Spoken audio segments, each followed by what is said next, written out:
Good morning. This is KELOLAND on the go with all you need to know in news and weather as you start your day. Today is a historic day for the state of South Dakota. This morning, the state's first impeachment trial gets underway. 35 senators will decide whether to convict Attorney General Jason Ravnsborg on 2 articles of impeachment during a 2-day trial starting at 8 this morning. KELOLAND News will have a team of reporters working to keep you updated. You'll be able to watch the hearings live on KELOLAND.com as soon as they get underway. If you can't watch, we'll bring you live updates throughout the trial on KELOLAND.com. Plus, we'll have the latest on the trial on KELOLAND News, beginning with midday in KELOLAND. The hot weather is causing some concern for today's impeachment trial. During preparations, the overhead lights were kept off and minimal lighting was on to keep conditions as cool as possible. The legislative chambers aren't air-conditioned, although the rest of the Capitol building is. After a break from the storms for a few days, the severe weather came back to parts of KELOLAND last night. Jerry and Lisa sent us this picture of a large tree in the backyard that lifted out of the ground in Pierre. Here's another picture of storm damage a viewer sent from Wagner. In the image, a large tree has been uprooted and just barely missed hitting the home. If you have pictures of the storms in your area, you can email them to youshare@KELOLAND.com or share them with us on social media. Turning now to weather with meteorologist Brian Karstens. Any storms in the near future, Brian? Well, it looks like we get to take a break from that. Thank goodness here after all the storms last night. Here is a look at the storm reports. Well, a couple tornado touchdowns near northwest of Iroquois and also near Bryant, South Dakota. Those are flagged there with the tornado signatures there.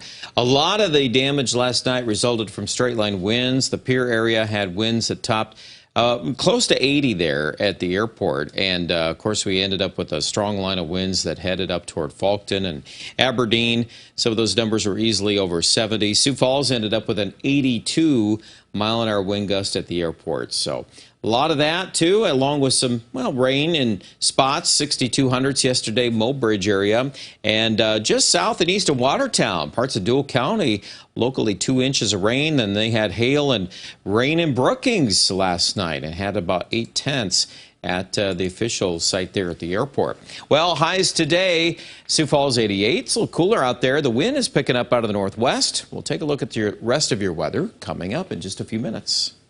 Thanks, Brian. Investigators are waiting on autopsy results after a man's body was pulled out of Rapid Creek on Monday. Witnesses tell Rapid City Police a man said he was going into the creek to cool off, but they didn't see him come back. There's no sign of foul play at this time. Fire crews responded to a fire along Main Street in Wall overnight. The Pennington County Fire Service says the fire sparked at a bar and restaurant. Crews worked for several hours to contain the fire. Authorities believe firefighters will remain on scene for several days. No one was hurt. The cause is still under investigation. Officials say a downed power line sparked a wildfire on the Rosebud Reservation over the weekend. Crews were called to the fire around 1:30 Saturday afternoon. As of last report, authorities say the fire is 1,500 to 2,000 acres in size and around 20% contained. Officials ask that people stay away from the area. A year and a half after South Dakota voters legalized medical cannabis, licensed dispensaries haven't started distributing it yet. Now there's already plans to change the state's regulations. The Department of Health oversees the program and is holding a public hearing today at 1 o'clock Central Time on proposed rule changes. The changes include what information a physician has to provide for a person to qualify for a medical cannabis card. There are 2 more hearings later this year. The deadline to submit written comments is July 1st. The COVID vaccine for the youngest kids in KELOLAND should be available this week. The FDA has approved emergency use authorization of the Pfizer and Moderna vaccines for kids ages 6 months through 4 years. Dr. David Basil with Avera says shipments of 2 vaccines are on their way to South Dakota. Moderna is a 2-shot series while Pfizer is 3. Basil urges parents to get their kids vaccinated as soon as they can. Really, after that second shot of Moderna or after that third shot of Pfizer, before you really see good protection from these vaccines in the youngest children. And so it's going to take 2 to 3 months to get that series of shots in. And so we really need to be starting these now to get our children protected for the fall and the school year. Dr. Basil says there is already a waiting list of parents ready to get their kids vaccinated.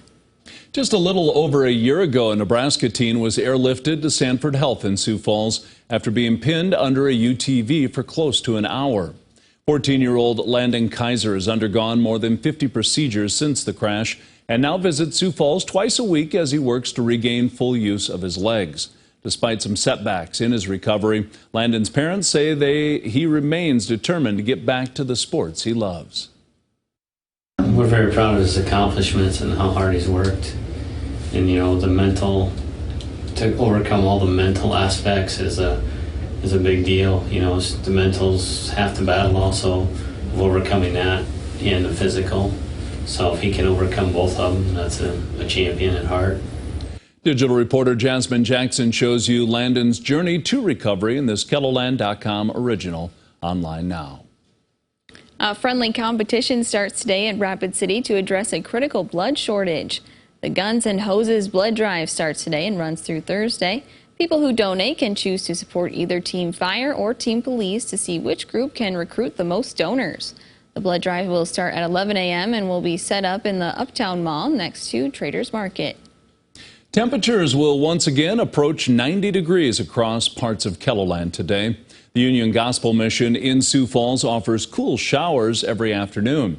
They also have free bottled water, hygiene items, and more for people who need them and need help in the heat.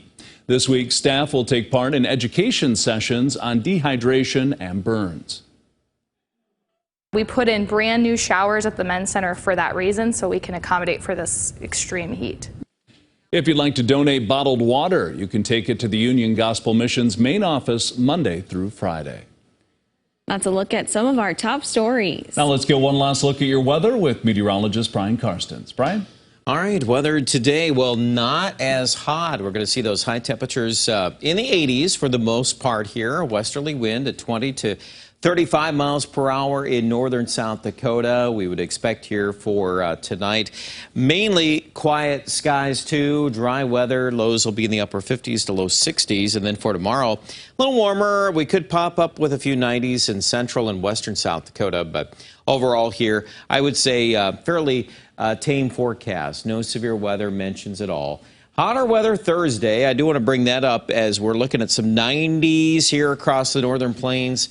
Even up to Fargo and Minot looks pretty hot. Friday, yeah, another day of some heat here, but notice the trend to the northwest. Yes, indeed, we got another cold front. Look what this does for the weekend. Oh, this is interesting. 70s for highs. Rapid City, Fargo, Minot, Sioux Falls, probably in the lower to middle 80s. We might even drop those numbers more on Sundays. So if you're not a fan of all this supercharged heat, yeah, things are changing course, and I think we have a few installments of that. Now, obviously, today we've knocked the heat down, only 83 in Brookings. 80 degrees, Watertown. When you put the wind behind it, too, it makes a difference. Lows tonight are going to be back down into the 50s, and then for tomorrow, again, with those highs likely in the 80s, I think Sioux Falls area 86 later in the day. Here's your 7-day forecast. Low 90s Thursday and Friday. That's a little hotter. There could be some thunderstorms in the region by Friday and Saturday. We'll continue to watch how that develops. If we can get a little moisture recharge after some of these hot temps, that's not a bad thing. We just don't need the severe weather again. And it seems like that's been all too often this year. Aberdeen, 90 on Friday, 85 Saturday. Again, some thunderstorms will be part of our forecast as we kick off the weekend. One thing that looks pretty clear for Pierre is, again, that notable change. We go from upper 90s on Thursday, but back down to 80 on Sunday. And Rapid City also a big decline with those numbers back to the low 70s on Saturday and Sunday. Check out the very latest details with your weather online at KELOLAND.com.